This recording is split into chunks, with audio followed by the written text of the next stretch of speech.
Release ng SALN ng mga senador dapat daw maging regular na. Ayon yan kay Senator Win Gatchalian. RH28, Raymond Dadpaas. Laki Raymond. Elaine at Mayor, naniniwala si Senador. Go ahead, Raymond.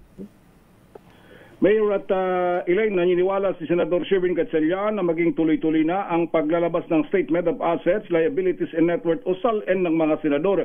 Ito matapos ilabas ng 21 senador ang kanilang SALN.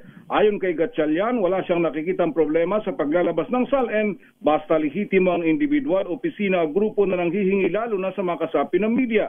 Sa Senado ay kailangan lang sumunod sa proseso gaya ng request letter na notarize.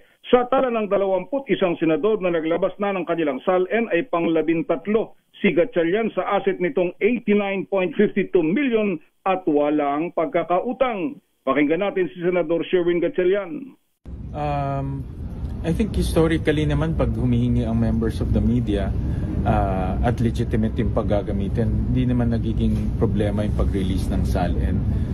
But syempre ngayon, dahil sa nangyayari with the flood control, may clamor na i-release yung SALN. So, yung mga senators naman natin ay as long as wala hindi namang gagamitin sa hindi maganda at sumunod doon sa proseso. Dito kasi sa Senado may proseso at legitimate yung mga nagre-request.